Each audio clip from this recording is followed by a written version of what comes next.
Please join me in prayer. Gracious and ever-living God, we come humbly before you and we thank you for the National Veterans Memorial and Museum. And we thank you for all of the workers and volunteers who put this Gold Star event together for these families. We gather on this special evening to honor and remember our fallen heroes who laid down their lives for all of these people and families here today, and even for me, who they never knew. Oh, how these warriors will be forever missed. We promise we will not forget you or your families and your sacrifice. Lord God, we ask tonight that you would comfort all of these breaking hearts of these Gold Star families here tonight, present here, and all those who were too difficult for them to come out this evening. For these precious families, their loved ones were more than just military personnel. They were sons, daughters, fathers, mothers, aunts, uncles, and friends.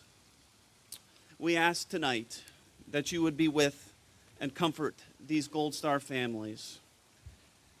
Hold them in your arms until their tears stop and they can breathe again. Keep their heroes in their waking thoughts, in their sweetest dreams, and their dearest memories. Help them to remember the good times they had with their loved ones. Give them the strength that they need until they'll cross that glorious shore on the other side and be reunited with their loved ones in heaven. We ask this in your holy and precious name. Amen. I'm truly honored to be here with all of you tonight, and this is our first Gold Star Family Candlelight Vigil. You know, I normally start all my speeches with, it's a great day to be a soldier, and it's especially great to be one right here, and then I look around to see where I am, in this case in Columbus, with all of you. And as we were marching down, it occurred to me that not every day is a great day. So that's why we do Gold Star Family Candlelight Vigils. While the museum behind us honors, inspires, connects, and educates, this is the tranquil space. And sitting next to Secretary LaRose, I thought, you know, the visionaries got it right. This is why this space that you're sitting in, standing in, exists. It really is perfect. This tranquil space is for contemplation of your experiences, reflecting memories, and remembering those who served, those loved ones who are no longer with us. We all know for many, Memorial Day symbolizes the unofficial beginning of summer, with cookouts, with friends, and vacations. Now, those are wonderful things, especially after all of us have endured 14 months of a pandemic when we couldn't hug our loved ones. We couldn't travel to see friends or spend time in some of our favorite places. During this extended weekend, it's important to set aside time to remember and to teach our young people to keep the traditions of what Memorial Day is really about. It's about all of you families gathered here tonight to make sure we remember the service and sacrifice of our military men and women who didn't come home and the loved ones that they left behind. As you may know, Memorial Day began as a response to the devastating losses of life during the Civil War. It has only slightly evolved since the Civil War. It's remained true to its core belief to remember. We now honor, remember, and celebrate all American military men and women who died in all wars. It remains customary to decorate the graves of the fallen with wreaths and flowers and flags on Memorial Day. And ceremonies like this allow us to continue sharing the stories of those who exhibited the most selfless act of serving, protecting our freedoms and giving their lives for our country. Allows us to make sure your children know about your grandfather who served in World War II, or your aunt or brother or cousin who fought in Vietnam or Korea, Iraq or Afghanistan. And for those who have served, let's continue to honor their memories of our fallen brothers and sisters, and it lets us tell their stories and to share their photos. To quote the English novelist George Eliot, "Our dead are never dead to us until we have forgotten them." So it's up to each of us to keep their stories alive.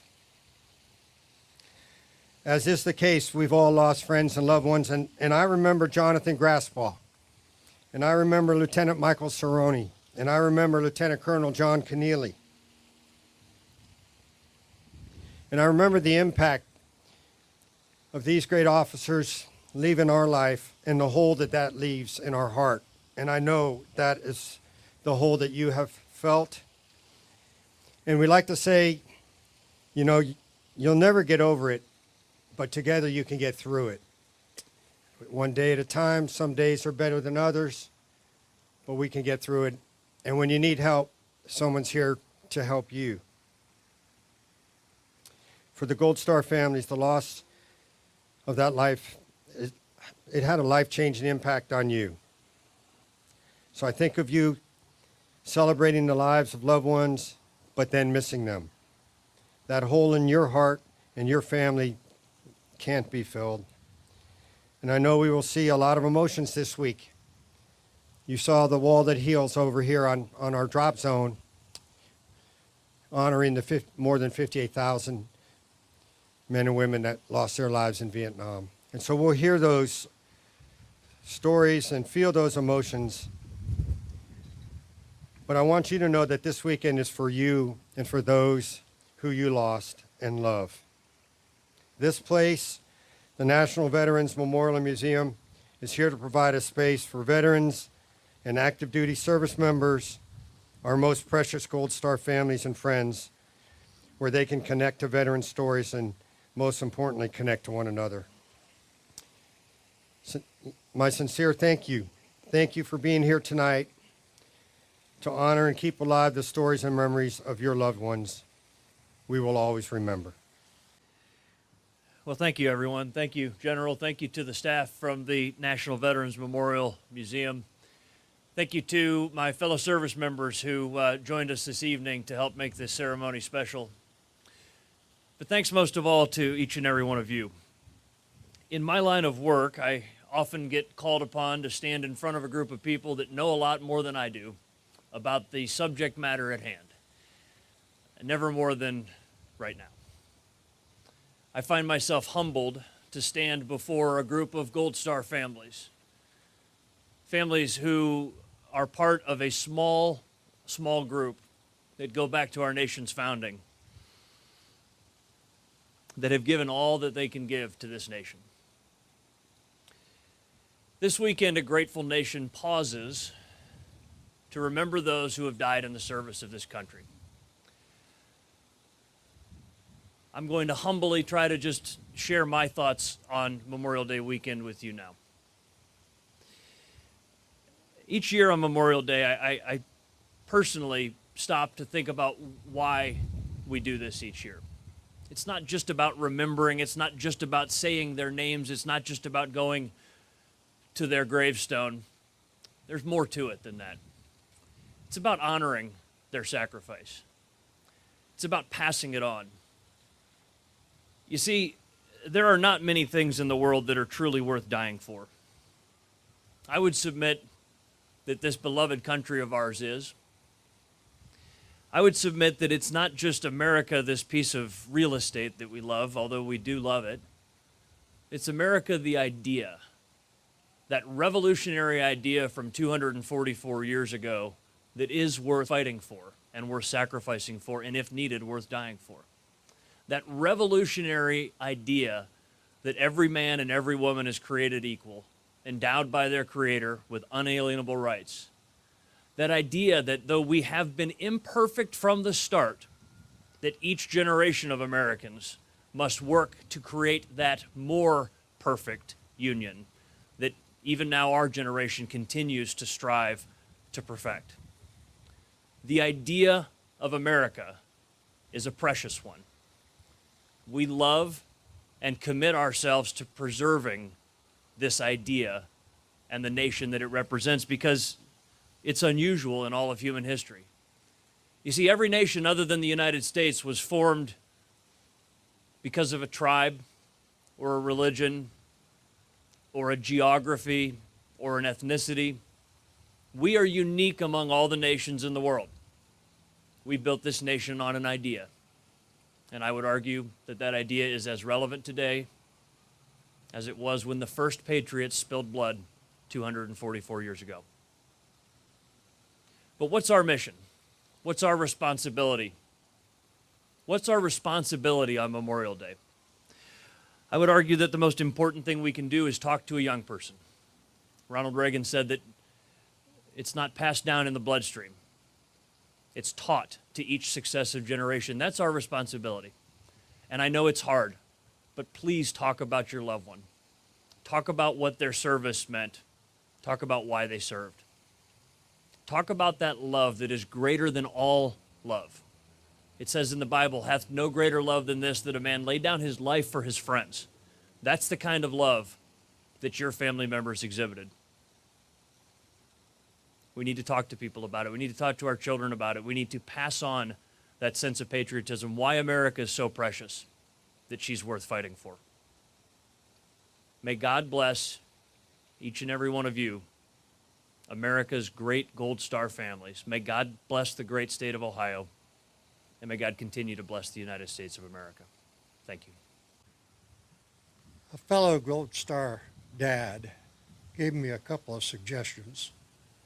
He said, number one, Gettysburg Address was short.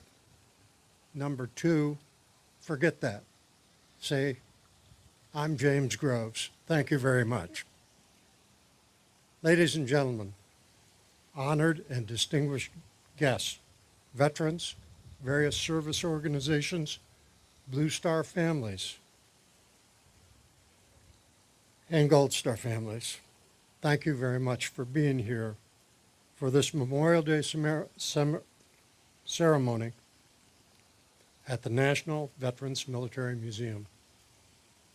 The story began here 45 years ago when our son, James Edison Groves III, was born here in Columbus. His childhood was like most, playing baseball, football, swimming, and in all a good kid. Fast forward to his senior year in high school when he asked us for an excuse so he could skip school to be sworn into the United States Army. From day one, when he was sworn into the Army, our son changed. He had direction, he had focus. From being a so-so student, he went to being an A student. He used to run from our house 8 miles to Bellbrook 2 and 3 times a day.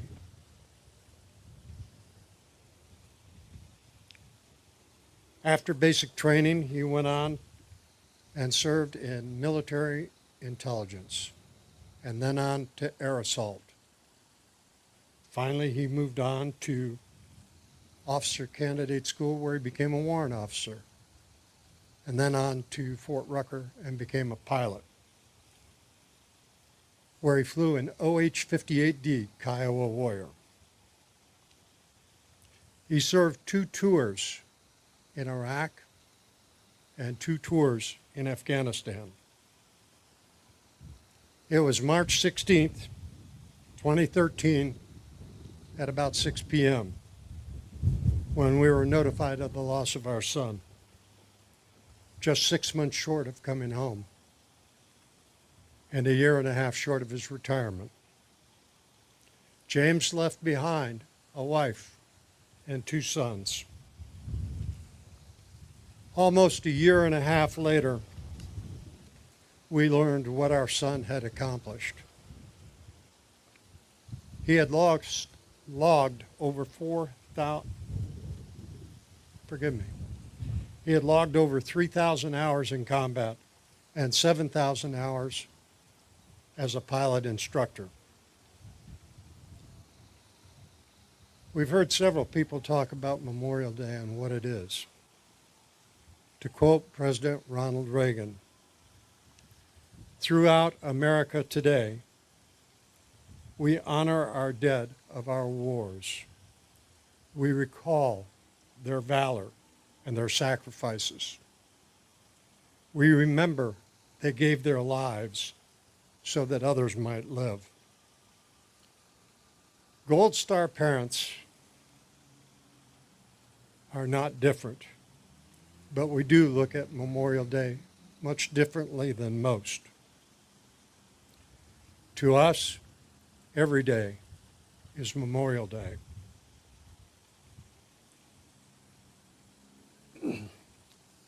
Memorial Day is not about the Memorial Day sale.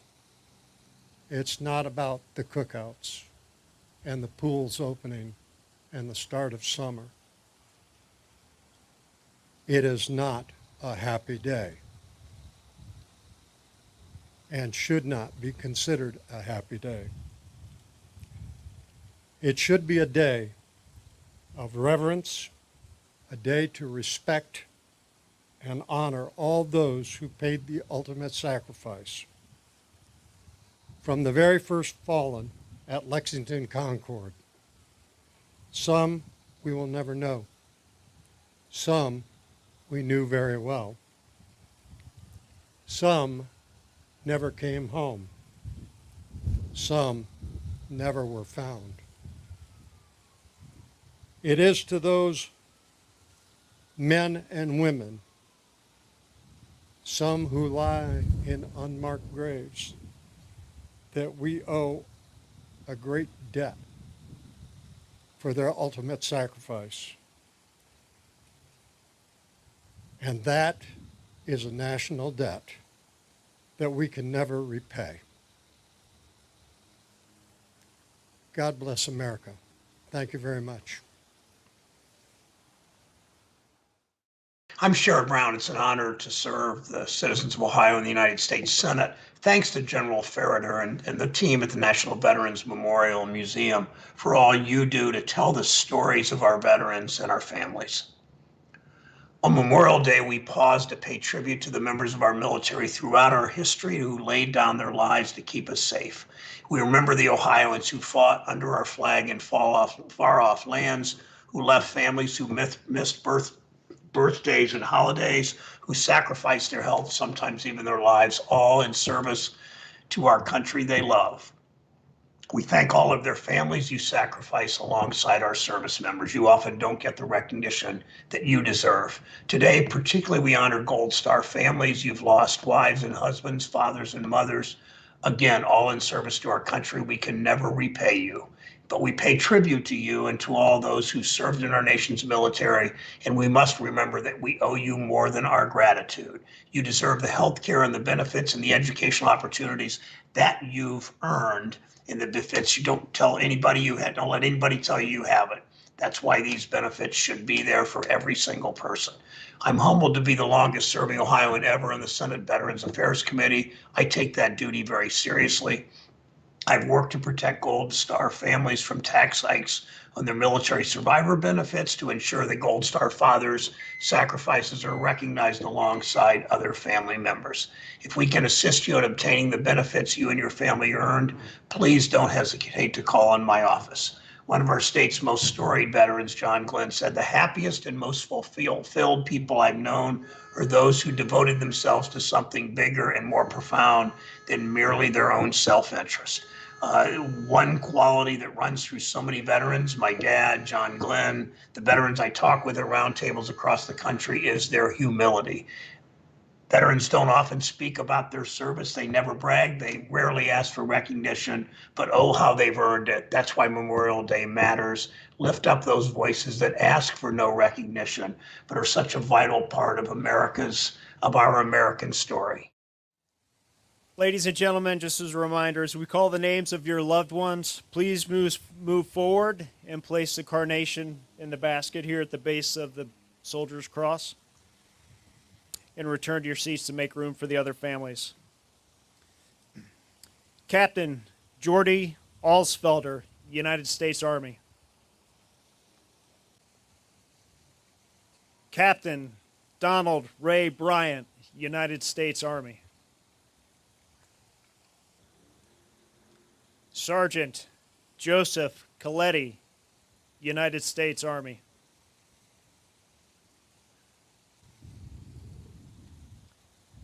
Sergeant First Class Daniel Brian Crabtree, Army National Guard.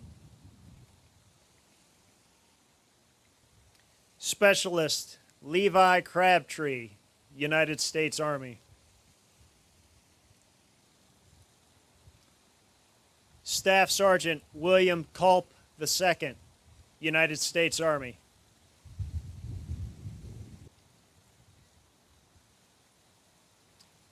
Airman Third Class John Thomas Deegan, United States Air Force.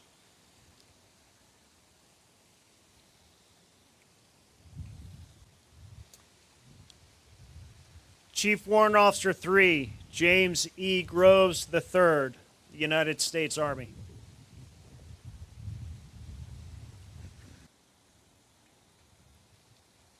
Specialist James E. Hall Jr., United States Army.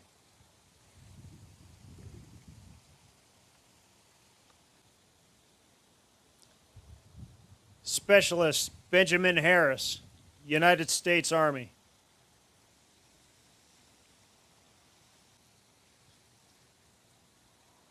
Lance Corporal James Kimple, United States Marine Corps.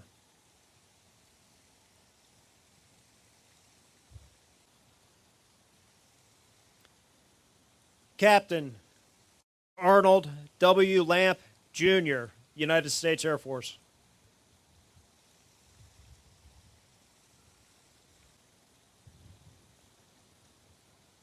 Captain Matthew Mattingly, United States Army. Daniel L. McCall, United States Army.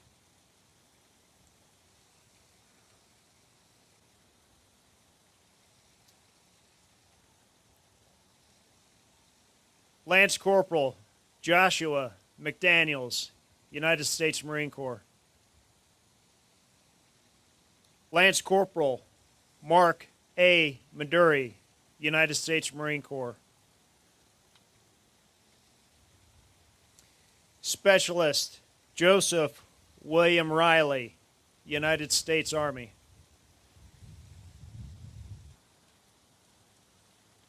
Sergeant Jesse Robinson, United States Army.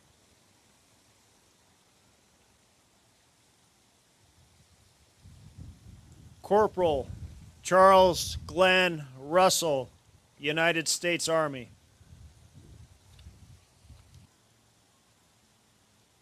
Corporal Jacob Tate, United States Marine Corps. Sergeant Christopher Terry, United States Army.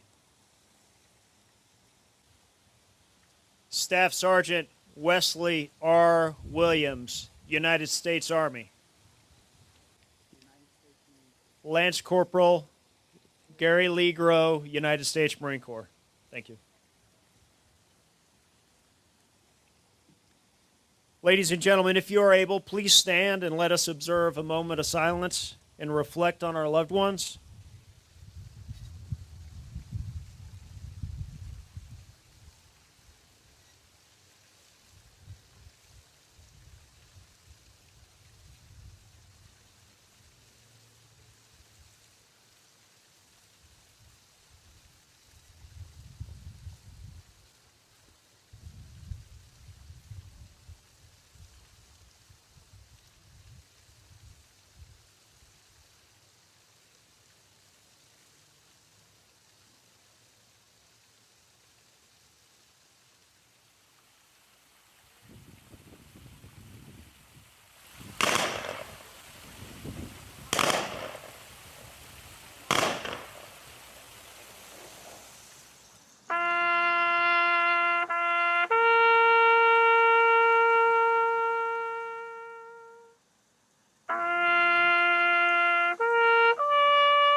Please join me and receive this benediction. Eternal God, Lord of time and eternity, tonight we honor the fallen. We recall their valor and their sacrifices, and we remember that they gave their lives so that we might live.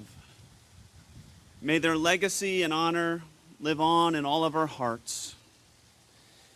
Into your hands, O merciful God, we commend your servants, your soldiers, your sailors, your Marines, your airmen and airwomen.